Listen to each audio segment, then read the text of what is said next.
सावधान ओडिशा आपण स्वागत। आज हूँ 4 मे शनिवार। चलतु देखने देश विदेश 15टी बड़ खबर किंतु ता पूर्व वीडियो गोटे लाइक करूँ। चैनल नुआ थे तेज चैनल को सब्सक्राइब कर पाखे बेल आइकन दबे ऑल नोटिफिकेशन को ऑन करूँ जहाद्वारा एभली गुरुत्वपूर्ण खबर आपण पाखे सर्वप्रथम पहुँचार।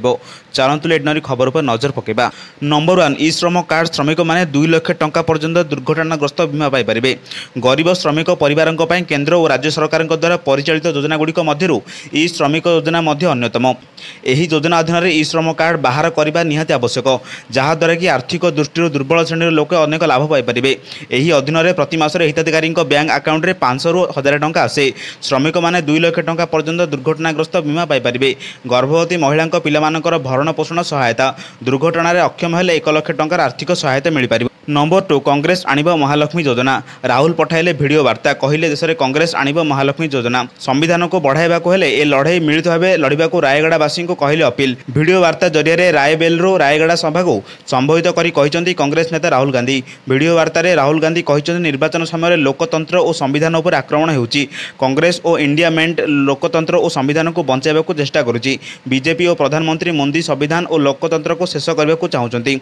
देशर गरीब श्रमिक आदिवासी पछुआ वर्ग जहाँ मिली ताहा संविधान कारण मिली किंतु यह शेष करने को चाहूँगी बीजेपी। नंबर 3 ग्रीष्म छुट्टी मे 17 ରୁ जून 23 पर्यंत हेब। सरकारी ग्रीष्म छुट्टी घोषणा करछंती।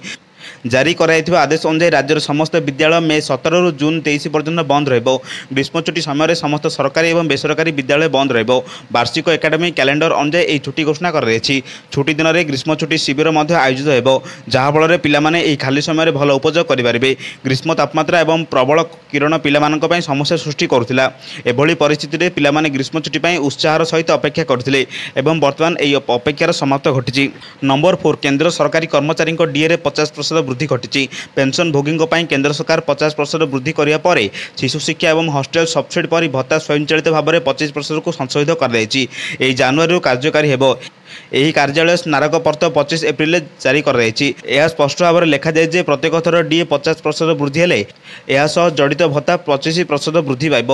पिलामानकर शिक्षा भत्ता एवं होस्टर सब्सिडी वृद्धि जो दरमा वृद्धि पाइब। डीओपीटी स्मारकपत्र में स्पष्ट भाव कहुए पिलामानकर शिक्षा परिमाण मासको 2812 टंका को वृद्धि पाइब। सरकारी कर्मचारी प्रकृत खर्च निर्विशेष हॉस्टेल सब्सिडी मासको 8437.5 टंका हेब। नंबर 5 प्रार्थी घोषणा कला बीजेपी। बाकी गोटे विधानसभा आसन में प्रार्थी घोषणा कर Bharatiya Janata party.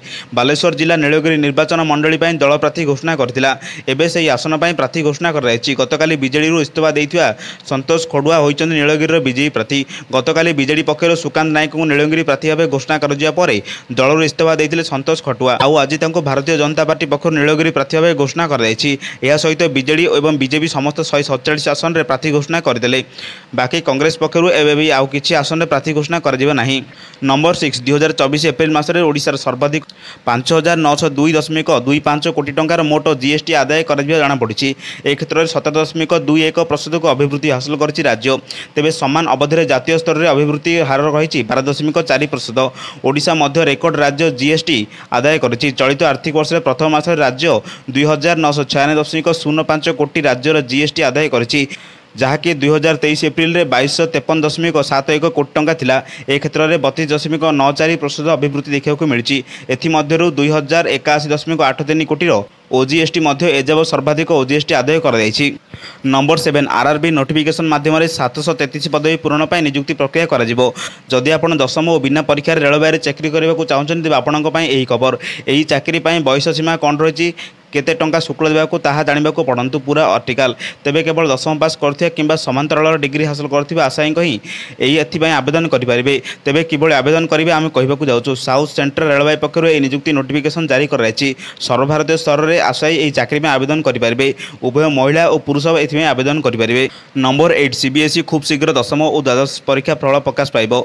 Board official website cbse.nic.com result जानीपर। तेज फलाफल प्रकाश आवा समय सोशल मीडिया रे अनेक विभ्रांतकर सूचना दी जाऊँगी जो विश्वास न करने को बोर्ड पक्षर कहुई। बोर्डर लोक संपर्क अधिकारी ପିଆରଓ କହିଛନ୍ତି ଦଶମ ଓ ଦ୍ୱାଦଶ ଶ୍ରେଣୀ ପରୀକ୍ଷାଫଳ ପ୍ରକାଶ ପାଇନାହିଁ। ମେ 1 ଅପରାହ୍ନ 1ଟାରୁ 3ଟା ମଧ୍ୟରେ ଫଳାଫଳ ପ୍ରକାଶ ପାଇବା ନାହିଁ ଯେଉଁ ସୂଚନା ପ୍ରସାରଣ ହୋଇଥିଲା ତାହା ଭୁଲ। ଏପରି ବିଭ୍ରାନ୍ତର ସୂଚନା ଉପରେ ବିଶ୍ୱାସ କରନ୍ତୁ ନାହିଁ। ରେଜଲ୍ଟ ପ୍ରକାଶ ସମୟରେ ନିଶ୍ଚିତ ରୂପେ ବୋର୍ଡ ପକ୍ଷରୁ ସୂଚନା ଦିଆଯିବ। ନମ୍ବର 9 ପୁଣି ଫେରିଲା ତାତି। ରାଜ୍ୟର ସବୁଠୁ ଉତ୍ତପ୍ତ ସହର ପାଲଟିଛି ବୌଦ୍ଧ। ଆଜି ବୌଦ୍ଧରେ ସର୍ବାଧିକ 44.6 ଡିଗ୍ରୀ ପାରଦ ରେକର୍ଡ ହୋଇଥିବା ସୂଚନା ଦେଇଛି ପାଣିପାଗ ବିଭାଗ।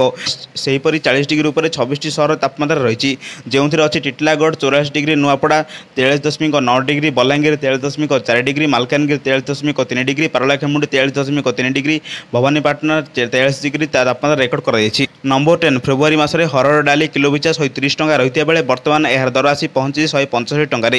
ଫେବୃଆରୀ ମାସରେ ହରଡ଼ ଡାଲି କିଲୋ ପିଛା 130 ଟଙ୍କା ରହିଥିବା ବେଳେ ବର୍ତ୍ତମାନ ଏହାର ଦର ଆସି ପହଞ୍ଚିଛି 165 ଟଙ୍କାରେ। କହିବାକୁ ଗଲେ ମାତ୍ର 2 ମାସ ମଧ୍ୟରେ କେଜି ପିଛା 35 ଟଙ୍କା ବୃଦ୍ଧି ପାଇଥିବା ଦେଖିବାକୁ ମିଳିଛି, ଯାହାଫଳରେ ଚିନ୍ତାରେ ମୁଣ୍ଡରେ ହାତ ଦେଇ ବସିଲେଣି ଖାଉଟି। ସତ କହିବାକୁ ଗଲେ ଯେତେ ବି ଡାଲି ଅଛି ସବୁ ଡାଲି ଭିତରୁ ଅଧିକ ଚାହିଦା ଥିବା ଡାଲି ହେଉଛି ହରଡ଼। ତେବେ ଏହି ହରଡ଼ ଡାଲିର ଦର ଏବେ ଆକାଶ ଛୁଆଁ ହୋଇଛି। ଦିନକୁ ଦିନ ହୁ ହୁ ହୋଇ ବଢ଼ିବାରେ ଲାଗିଛି ହରଡ଼ ଦର। ଖୋଲା ବଜାରରୁ ଏବେ ହରଡ଼ ଡାଲି କିଣିବାକୁ ଡରିଗଲେଣି ଗ୍ରାହକ। ନମ୍ବର 11 ଆଜି କମିଛି ସୁନା ଦର। ଆଜି ଭୁବନେଶ୍ୱରରେ 10 ଗ୍ରାମର 24 କ୍ୟାରେଟ୍ ସୁନା ଦର 71,730 ଟଙ୍କା ରହିଛି। ସେହିପରି 22 କ୍ୟାରେଟ୍ ସୁନାର ମୂଲ୍ୟ ଆଜି 10 ଗ୍ରାମ ପିଛା 65,750 ଟଙ୍କା ରହିଛି। 22 କ୍ୟାରେଟ୍ ସୁନାର ମୂଲ୍ୟ 1 ଗ୍ରାମ ପିଛା 6,575 ଟଙ୍କା ହୋଇଥିବା ବେଳେ 8 ଗ୍ରାମ ପିଛା 52,600 ଟଙ୍କା ରହିଛି। କଟକର ମଧ୍ୟ ସୁନା ଦରରେ ପରିବର୍ତ୍ତନ ଦେଖିବାକୁ ମିଳିଛି। 22 କ୍ୟାରେଟ୍ ସୁନାର ମୂଲ୍ୟ ଗ୍ରାମ ପିଛା 6,655 ଟଙ୍କା ହୋଇଥିବା ବେଳେ 8 ଗ୍ରାମ ପିଛା 53,240 ଟଙ୍କା ରହିଛି। ଏହାଛଡ଼ା ଶୁଦ୍ଧ ରୂପା 1 ଗ୍ରାମ ପିଛା 27 ଟଙ୍କା ରହିଥିବା ବେଳେ 8 ଗ୍ରାମ ପିଛା 696 ଟଙ୍କା ଓ 100 ପିଛା 8,700 ଟଙ୍କା ଓ କେଜି ପିଛା 27,000 ଟଙ୍କା ରହିଛି। ନମ୍ବର 12 ତାରିଖରେ କନ୍ଧମାଳ ଗସ୍ତରେ ଆସିବେ ମୁଖ୍ୟମନ୍ତ୍ରୀ ନବୀନ ପଟ୍ଟନାୟକ। ମୁଖ୍ୟମନ୍ତ୍ରୀଙ୍କ ଗସ୍ତକୁ ଦୃଷ୍ଟିରେ ରଖି ଫୁଲବାଣୀଠାରେ ବିଜେଡି ସାଂଗଠନିକ ସମ୍ପାଦକ ପ୍ରଣବ ପ୍ରକାଶ ଦାସଙ୍କ ଅଧ୍ୟକ୍ଷତାରେ ଏକ ପ୍ରସ୍ତୁତି ବୈଠକ ଅନୁଷ୍ଠିତ ହୋଇଯାଇଛି।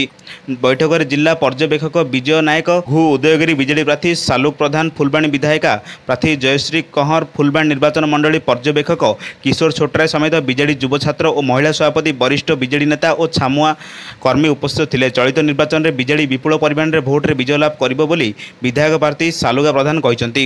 ନମ୍ବର 13 ଗୋଟିଏ ଦିନ ନିର୍ଦ୍ଧାରିତ ତେଲ କିଣିବାର ସୀମା ପ୍ରସ୍ତୁତି କରାଯାଇଛି। ରାଜ୍ୟ ସରକାର ରାଜ୍ୟରେ ଆକସ୍ମିକ ପରିସ୍ଥିତିକୁ ନଜରରେ ରଖି ପେଟ୍ରୋଲ ଓ ଡିଜେଲର କ୍ରୟ ଉପରେ କଟକଣା ଲଗାଇଛନ୍ତି। ପେଟ୍ରୋଲ ପମ୍ପମାନଙ୍କୁ କୁହାଯାଇଛି ଗୋଟିଏ ଦିନରେ ବସ୍କୁ 60 ଲିଟର ଡିଜେଲ, ମିନି ବସ୍କୁ 40 ଲିଟର ଇନ୍ଧନ ବିକ୍ରି ହେବ। ଅଟୋରିକ୍ସା ଏବଂ 3 ଚକିଆ ଯାନ ପାଇଁ ଏହି ସୀମା 15 ଲିଟର। ଜଣେ ଅଧିକାରୀଙ୍କ ସୂଚନା ଅନୁସାରେ ରାଜ୍ୟରେ ତ୍ରିପୁରା ପର୍ଯ୍ୟନ୍ତ ଆସୁଥିବା ମାଲଗାଡ଼ିଗୁଡ଼ିକୁ ଆସିବାରେ ଅସୁବିଧା ହେବା ଯୋଗୁଁ ଇନ୍ଧନ ଭଣ୍ଡାରରେ ଅଭାବ ପରିଲକ୍ଷିତ ହେଉଛି। ଏହାକୁ ନଜରରେ ରଖି ଏମିତି ନିଷ୍ପତ୍ତି ନିଆଯାଇଛି। ନମ୍ବର 14 ମାର୍କେଟ ଏବଂ ନିବେଶକମାନଙ୍କ ପାଇଁ ଶୁକ୍ରବାର ଏକ ଖରାପ ଦିନ ବୋଲି ପ୍ରମାଣିତ ହୋଇଛି।